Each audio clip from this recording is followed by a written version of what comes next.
Assalamualaikum and hi, my name is Nur Adina Safia binti Syarul Idaham under the metric number 2116602, and for this video is about a reflective video on what introduction to sociology has taught me personally and also academically.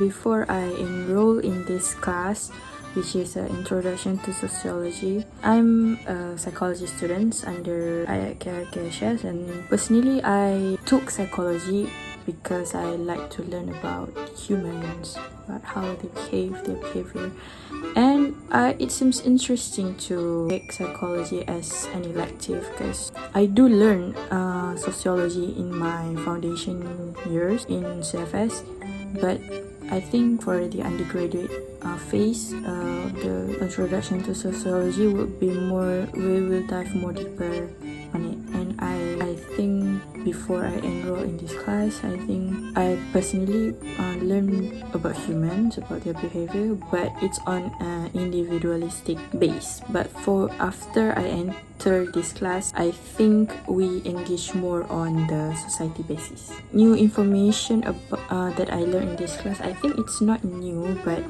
I do like this part, which is racism, prejudice, assimilation, and also genocide. I think this part we have learned it last week, the last class before. I do like this because it also a problem in Malaysian society also. Maybe people like racism is no more in Malaysia, but I do think there is still a racism, even a little tiny of racism between the Malay, Chinese, Indians, and also from the immigrant people. I think that sometimes it becomes a normalization in Malaysia that when some races, instance like when an Indians do things like maybe Malay don't like it, so they will like, oh, no wonder you're Indian, like that. So it feels like, I think that we should not normalize things like that, because every human is the same. We live in society, we're not living in like at Americans, like they are individualistic, because we live in a multiracial country. If we want to announce that we Malaysian multiracial country, we should accept that we are all the same. There's no need to say that, oh, you're Malay, so you're lazy. Oh, you're Indian, so you're stinky. Oh, you're Chinese, so you think that you can do it on your own way.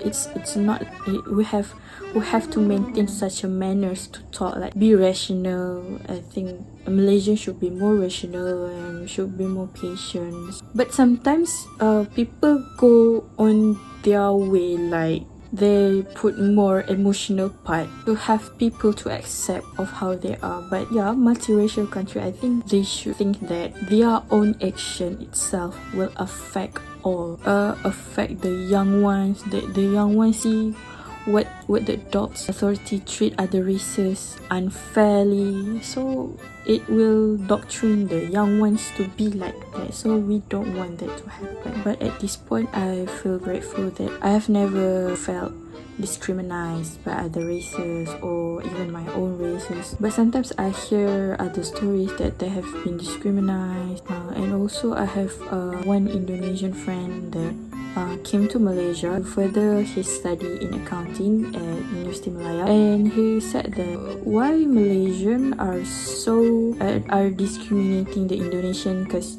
they see like Indonesian is a poor country. Indonesian is not eligible to further their studies in Malaysia despite they have the money. But that officer threatened him at the airport. He tell me that the officer threatened him, and the officer said that you're from Indonesia, so you have to behave well. This is Malaysia. So it's like he's entering our country to further studies in our country. It means that our university is highly accepted, and also other countries sees that this university in Malaysia we deserve to send our child, or we deserve to study this university in Malaysia. It is something that we should proud about, and we should not like discriminate them in that way. I think for us to reduce racism and also prejudice, discrimination in Malaysia, I think we should do more, some awareness, or maybe some programs that it would include all of Malaysian, despite any racial, religion, skin color, we should do more on things like that, and we should speak up more about that.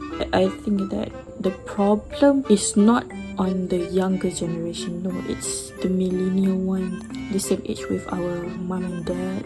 Like, they are still thinking in that way, that they are like the Chinese and Indians are the immigrants one. Even though we have our Independence Day that unite all the race in Malaysia, but still racism, discrimination, prejudice also always happens in Malaysia. So I think we should opt more on how we should tackle this problem. Maybe it would start with university students, volunteers to have programs that unite all races in Malaysia, and also speak up about it so that everyone's know, not only in the university basis, but maybe we start with the university basis and then we go outside, outdoor, maybe have an event about that, so people will be aware more on that. What I plan to investigate further about the discrimination on SBP student, which is Sekolah Berasrama Penuh in Malaysia, that, and also MRSM. SBP and MRSM actually a prestigious types of schools in Malaysia. I mean, like under the government. So I would want to investigate about the needs, about the difference of needs of MRSM and also SBP students, because most of SBP or MRSM students, they are mostly M40 or T20 students, and they get more opportunity regarding education rather than normal high school students in Malaysia. So I would want to investigate about that, and I would want to test the difference of what do SBP or MRSM students feels about their opportunity, and also what the normal high school Malaysians thinks about what do they get from the government for their education. That's all for my video reflective for Introduction to Sociology, and thank you to Dr. Sohela for being the best instructor and lecturer. You're the best. Thank you.